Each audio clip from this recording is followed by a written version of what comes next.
গল্পের শুরুতে আমরা জিসাও নামে একটি ছেলেকে দেখতে পাই, যে কিনা তার ক্যামেরা দিয়ে এই সুন্দর প্রকৃতির ভিডিও করছিল। আর তখনই আমরা এই গল্পের ফিমেল লিড ক্যারেক্টার ইউনকে দেখতে পাই, যে কিনা তার সাইকেল নিয়ে আসছিল। তো সে যখন তার সাইকেলটি নিয়ে আসছিল, তখন সে হঠাৎ লক্ষ্য করে যে তার সাইকেলের ব্রেকটি ধরছে না। এর ফলে সে খুবই ঘাবড়ে যায় এবং কিছুটা এগিয়ে এসে সে সাইকেল নিয়ে পড়ে যায়। আর তখনই সেখানে জিসাও চলে আসে এবং সে তাকে বাঁচিয়ে নেয় এবং তাকে বলে যে তুমি কি ঠিক আছো। এটা শুনে ইউন তার দিকে তাকায় এবং তারা দুজন হাসতে থাকে। আর এখান থেকেই আমরা জানতে পারি যে তারা দুজন ছোটবেলা থেকেই অনেক ভালো বন্ধু ছিল, এমনকি তাদের দুজনের ডেট অফ বার্থটাও একই দিনেই ছিল এবং তারা দুজন ছোটবেলায় একসঙ্গেই খেলাধুলা করত। কিন্তু তারা দুজন যখন আস্তে আস্তে বড় হয়েছে, তখন তাদের দুজনের মধ্যে খুনসুটি ঝগড়া শুরু হয়। তো যাই হোক, এরপরের দিন জিসাও যখন স্কুলে যাওয়ার জন্য বের হয়, তখন সেখানে ইউন চলে আসে এবং তাকে গতকাল বাঁচানোর জন্য তাকে ধন্যবাদ জানায়। তখন জিসাও সে লক্ষ্য করে যে ইউন সে তার সাইকেলটি সে আজ আনেনি, তাই সে তাকে তার সাইকেলে তাকে স্কুলে নিয়ে যেতে চায়। কিন্তু তখন ইউন লক্ষ্য করে যে জিসাওর হাতে একটি ব্যান্ডেজ রয়েছে, আর এটা হয়তো তাকে কাল বাঁচাতে গিয়ে লেগেছে। তাই সে তাকে সাইকেল চালিয়ে সে নিজে আজ তাকে স্কুলে নিয়ে যায় এবং রাস্তায় দেখা যায় যে জিসাও সে ইউনকে কি করে ধরবে সেটা সে বুঝতে পারছিল না। আর এটা দেখে ইউন সে খুবই হাসছিল। তো এর পরের দিন জিসাও ইউনকে স্কুলে নিয়ে যাওয়ার জন্য তার বাড়ির সামনে আসে এবং সে আজ তাকে নিজেই সাইকেল চালিয়ে নিয়ে যায় এবং কিছুটা গিয়ে তারা সাইকেল থেকে তারা দুজনেই পড়ে যায় এবং তাদের সাইকেলটা নষ্ট হয়ে যায়। তখন ইউন জিসাওর উপরে খুবই রাগ দেখায় এবং তাকে বলে যে তুমি এতটা কেয়ারলেস কি করে হতে পারো, এখন আমরা ঠিক টাইম মতন স্কুলে কি করে যাব। তখন জিসাও বলে ঠিক টাইম মতন যদি এখন আমাদেরকে স্কুলে পৌঁছাতে হয়, তাহলে আমাদের দুজনকে এখন দৌড়াতে হবে। এটা বলে সে দৌড়াতে থাকে আর ইউনও তার পিছে পিছে দৌড়াতে থাকে। এর পরের সিনে দেখা যায় যে তারা দুজন স্কুলের দেয়াল টপকে স্কুলের মধ্যে প্রবেশ করার চেষ্টা করছিল, কেননা তাদের দুজনের স্কুলে আসতে প্রচুর লেট হয়ে গেছে এবং স্কুলের গেট বন্ধ করে দিয়েছিল। ইউন যখন সে স্কুলের দেওয়াল টপকে সে স্কুলের মধ্যে প্রবেশ করতে যাবে, তখন সেখানে সে একটি হ্যান্ডসাম ছেলেকে সিগারেট খেতে দেখে। তাই সে ছেলেটির দিকে সে একভাবে সে তার দিকে তাকিয়ে থাকে। আর তখন জিসাও সে দেয়ালটি টপকাতে গিয়ে সে ইউনের সাথে তার ধাক্কা লাগে এবং ইউন সে ওই দেয়াল থেকে সে পড়ে যায়। তো এর পরের সিনে আমাদেরকে ক্লাসরুমে দেখানো হয়, সেখানে টিচার ওই ছেলেটির সঙ্গে সবার আলাপ করিয়ে দিচ্ছিল, যাকে কিনা ইউন সে তাকে সিগারেট খেতে দেখেছিল।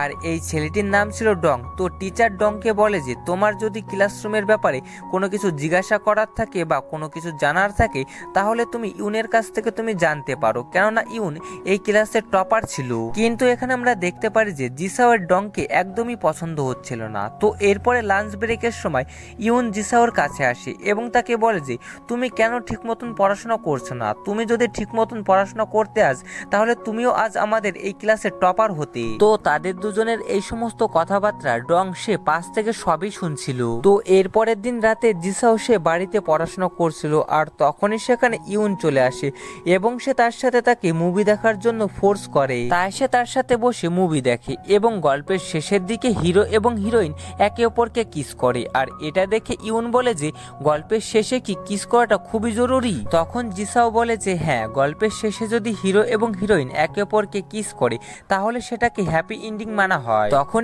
ইউন বলে যে না, এটা আমি মোটেও বিশ্বাস করি না, কেননা গল্পের শেষে যদি হিরো এবং হিরোইন একে অপরকে শক্ত করে জড়িয়ে ধরে, তাহলে সেটাই হ্যাপি এন্ডিং, কেননা এটার মানে এই যে তাদের ভালোবাসা এখানেই শেষ না। তো এই সমস্ত কথাবার্তা জিসাও সে অনেক মনোযোগ সহকারে সে শুনতে থাকে। তো এরপরে ইউন সে বাড়িতে চলে আসে এবং সে বাড়িতে এসে দেখে যে তার বাবাকে একটি মহিলা 10টার সময় দেখা করার জন্য বলেছে। এটা দেখে সে খুবই ঘাবড়ে যায় এবং সে ভাবতে থাকে যে তার বাবার সাথে হয়তো এই মহিলাটির কোনো অ্যাফেয়ার চলছে। তো এই বিষয়টা নিয়ে সে স্কুলেও সে খুবই টেনশন করছিল এবং সে খুবই আপসেট ছিল। তো তখন সেখানে তার কিছু বন্ধুরা চলে আসে এবং তার সাথে অনেক কথাবার্তা বলে এবং তার মন ভালো করে দেয়। তখনই সেখানে ডং চলে আসে এবং সে ইউনকে বলে যে আমি একটি টিচারের সঙ্গে দেখা করতে যাচ্ছি, তুমি কি আমার সাথে আসবে একটু। তখন ইউন তার সাথে যেতে রাজি হয়ে যায়, কিন্তু তখন জিসাও সে তাকে থামিয়ে নেয় এবং তাকে বলে যে আমিও ওই দিকে যাচ্ছি, চলো আমি তোমাকে ওই দিকে রেখে আসি। তো এর পরের সিনে আমরা জিসাও এবং ইউনকে একটি বাস্কেটবল গ্রাউন্ডে দেখতে পাই। তো তখন সেখানে জিসাও ইউনকে বলে যে তুমি কি ডং নামে এই ছেলেটিকে কি তুমি পছন্দ করো।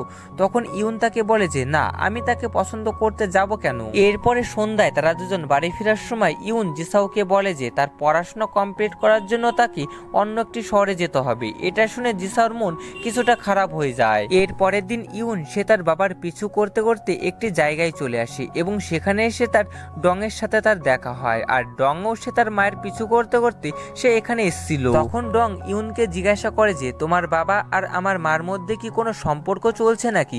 এটা শুনে ইউন সে খুবই কান্না করে দেয় এবং বলে যে আমিও এটা জানার জন্য এখানে এসেছি। তো এরপরে তারা দুজন তাদের কথা লুকিয়ে লুকিয়ে শুনতে থাকে আর তাদের কথা থেকে তারা জানতে পারে যে আসলে ইউনের বাবা ইউনের মাকে বার্থডেতে একটি পিয়ানো সিট গিফট করতে চায়, তাই তিনি ডংয়ের মার কাছ থেকে সেটা নিতে এসছে। তো এটা শুনে তারা দুজন খুবই হাসতে থাকে এবং তারা দুজন বলতে থাকে যে তারা দুজন তাদের উপরে শুধুই সন্দেহ করেছে। তো এরপরে তারা দুজন একটি ক্যাফেতে আসে এবং সেখানে এসে তারা দুজন অনেক গল্প করতে থাকে। আর অন্যদিকে আমাদেরকে জিসাওকে দেখানো হয় সে রাস্তা দিয়ে বাড়ি ফেরার সময় তার ইউনের মার সঙ্গে তার দেখা হয় এবং সে ইউনের ব্যাপারে তার কাছ থেকে জিজ্ঞাসা করে। তখন তার মা তাকে বলে যে ইউন তো সে তো লাইব্রেরিতে গেছে। এটা শুনে তার কেমন একটা খটকা লাগে, কেননা তারা দুজন যেখানেই যেত তারা দুজন একে অপরকে বলে যেত, কিন্তু সে তো তাকে আজ কিছুই বলেনি। তো অন্যদিকে আবার আমাদেরকে ডংকে এবং ইউনকে দেখানো হয় সেখানে ডং ইউনকে ইমপ্রেস করার চেষ্টা করছিল। আর তখনই ইউনের কাছে জিসাওর কল আসে কিন্তু সে তার কলটি রিসিভ করে না।